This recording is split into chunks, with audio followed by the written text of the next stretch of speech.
Gertrude McFuzz by Dr. Seuss. There once was a girl bird named Gertrude McFuzz, and she had the smallest plain tail ever was.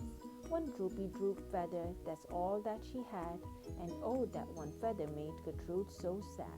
For there was another young bird that she knew, a fancy young birdie named Lollaloo, and instead of one feather behind she had two. Poor Gertrude, whenever she happened to spy Miss Lollaloo flying by in the sky, she got very jealous, she frowned and she pouted. Then one day she got awfully mad and she shouted, "This just isn't fair. I have one, she has two. I must have a tail just like Lollaloo." So she flew to her uncle, a doctor named Dake, whose office was high in a tree by the lake. And she cried, "Uncle Doctor, oh please do you know of some kind of a pill that will make my tail grow?" "Tut, tut," said the doctor, "such talk, how absurd. Your tail is just right for your kind of a bird." Then Gertrude had tantrums. She raised such a din that finally her uncle, the doctor, gave in, and he told her just where she could find such a pill on a pillberry vine on the top of the hill. "Oh, thank you," chirped Gertrude McFuzz, and she flew right straight to the hill where the pillberry grew. Yes, there was the vine, and as soon as she saw it, she plucked off a berry. She started to gnaw it. It tasted just awful, almost made her sick, but she wanted that tail, so she swallowed it quick.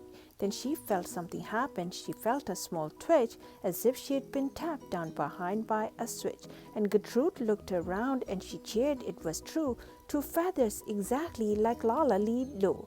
Then she got an idea. "Now I know what I'll do. I'll grow a tail better than Lollaloo. These pills that grow feathers are working just fine." So she nibbled another one off of the vine. She felt a new twitch, and then Gertrude yelled, "Whee! Miss Lolla has only just two, I have three. When Lollaloo sees this beautiful stuff, she'll fall right down flat on her face, sure enough. I'll show her who's pretty, I certainly will. Why, I'll make my tail even prettier still." She snatched at those berries that grew on that vine. She gobbled down 4, 5, 6, 7, 8, 9. And she didn't stop eating young Gertrude McFuzz till she had eaten 3 dozens. That's all that there was. Then the feathers popped out with a zang, with a zing. They blossomed like flowers that bloom in the spring. All fit for a queen, what a sight to behold. They sparkled like diamonds and gumdrops and gold, like silk, like spaghetti, like satin, like lace. They burst out like rockets all over the place. They waved in the air and they swished in the breeze, and some were as long as the branches of trees. And still they kept growing. They popped and they popped until long about sundown, when finally they stopped.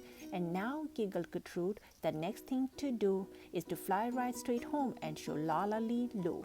And when Lolla sees these, why, her face will get red, and she'll let out a scream and she'll fall right down dead." Then she spread out her wings to take off from the ground, but with all of those feathers she weighed 90 pounds. She yanked and she pulled and she let out a squawk, but that bird couldn't fly, couldn't run, couldn't walk. And all through that night she was stuck on that hill, and Gertrude McFuzz might be stuck up there still. If her good Uncle Dick hadn't heard the girl yelp, he rushed to her rescue and brought along help. To lift Gertrude up almost broke all their beaks, and to fly her back home it took almost 2 weeks. And then it took almost another week more to pull out those feathers. My Gertrude was sore. And finally, when all of the pulling was done, Gertrude behind her again had just one.